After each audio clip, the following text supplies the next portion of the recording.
wabarakatuh. Perkenalkan, nama saya Irfan, saya Prodi Sistem Informasi semester 5 Fakultas Teknik dan Ilmu Komputer Universitas Islam Indragiri. Kali ini saya akan membahas materi mengenai sumber-sumber ajaran Islam. Sebelumnya kita akan memberi gambaran sedikit mengenai apa itu ajaran Islam. Ajaran Islam atau agama Islam ini berkembang dan menyebar sangat pesat di dunia dengan waktu yang sangat menakjubkan. Yang menarik lagi, agama Islam ini dibawa oleh Nabi Muhammad SAW dan satu-satunya agama yang menjadi pandangan dan pedoman hidup bagi seluruh umat manusia. Banyak sumber-sumber ajaran Islam yang digunakan pada zaman muncul pertama kalinya Islam, pada masa Rasulullah sampai masa zaman modern sekarang. Sumber ini berasal dari agama Islam yang merupakan sumber ajaran yang sudah dibuktikan kebenarannya, yang bertujuan untuk kemaslahatan umat manusia. Islam sangat mendukung umatnya untuk mempelajari ilmu pengetahuan, terutama yang bersumber dari sumber ajaran Islam, yaitu Al-Quran, Sunnah, Ijma', Qiyas, dan juga Ittihad. Begitu sempurna dan lengkapnya agama Islam ini, sumber ajarannya. Namun permasalahan sini adalah banyak umat Islam yang belum mengetahui betapa luas dan lengkapnya sumber-sumber ajaran Islam guna mendukung pengetahuan umat Islam di seluruh dunia. Nah, dalam pembahasan kali ini kita akan menguraikan 3 macam sumber ajaran Islam yang diantaranya meliputi Al-Quran, Sunnah, Ittihad.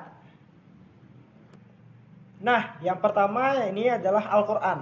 Al-Quran merupakan kitab yang turun kepada baginda Nabi besar Muhammad SAW dan merupakan wahyu yang akan diturunkan ke umat manusia. Secara etimologi, Al-Quran berasal dari kata qara'a dan yaqra'u, qira'atan Qur'anan, yang berarti mengumpulkan, menghimpun huruf-huruf serta kata-kata dari suatu bagian ke bagian lain secara teratur. Ada juga sumber lain mengatakan bahwa Al-Quran secara harifah berarti bacaan yang sempurna, merupakan suatu pilihan nama-nama Allah yang sungguh tepat, karena tiada satu bacaan pun sejak manusia mengenal baca Al-Quran dapat membandingkan Al-Quran Al-Karim. Kedua, asbabun nuzul Al-Quran. Ungkapan asbabun nuzul merupakan bentuk ihafah dari bahasa asbab dan nuzul. Secara etimologi, asbabun nuzul adalah sebab-sebab yang melatar belakangi terjadinya sesuatu. B. Urgensi asbabun nuzul. Mayoritas ulama sepakat bahwa konteks kesejahteraan yang terakumulasi dalam riwayat-riwayat asbabun nuzul merupakan suatu hal yang signifikan yang untuk memahami pesan-pesan Al-Quran. Bahkan Al-Wahidi menyatakan ketidakmungkinan untuk menginterpretasikan Al-Quran tanpa mempertimbangkan aspek kisah dan asbabun nuzulnya. C. Macam-macam asbabun nuzul. Dilihat dari segi sudut pandang redaksi-redaksi yang dipergunakan dalam riwayat asbabun nuzul, ada 2 jenis redaksi yang dipergunakan untuk perawi dalam mengungkapkan riwayat asbabun nuzul, yaitu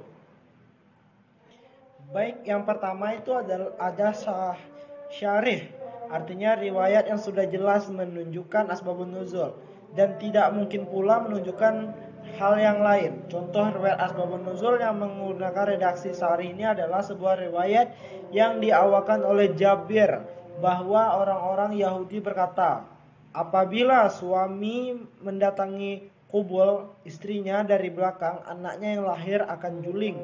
Maka turunlah ayat yang artinya istri-istrimu adalah seperti tanah tempat kamu bercocok tanam. Maka datangilah tanah tersebut bercocok tanammu itu sebagaimana saja kamu hendaki.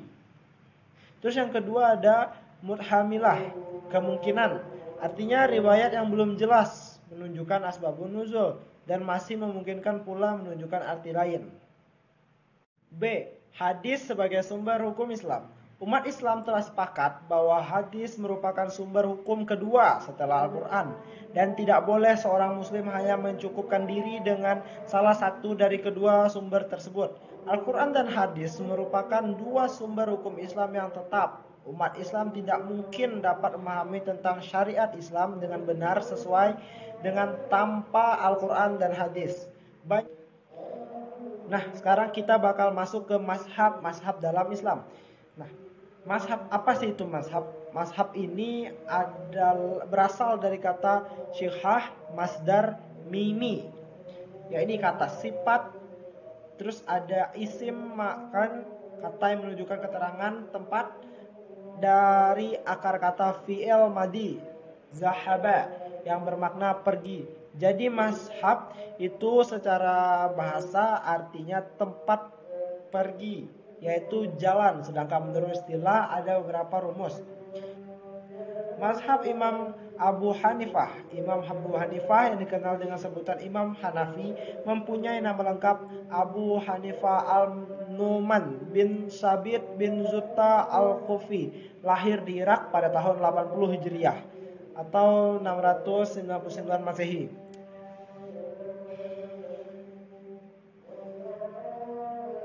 Dan kedua ada mazhab Imam Malik.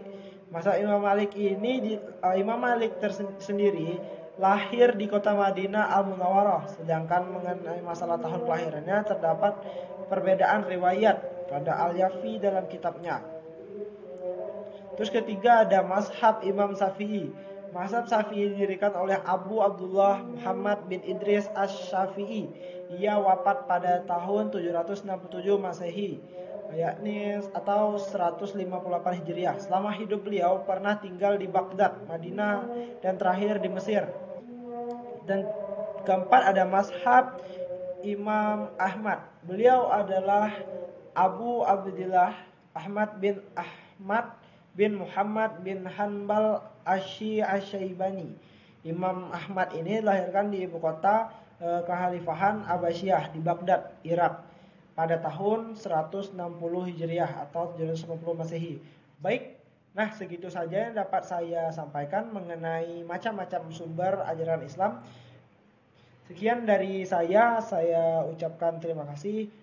Lebih dan kurangnya saya mohon maaf. Wabillahi taufik wal hidayah. Wassalamualaikum warahmatullahi wabarakatuh.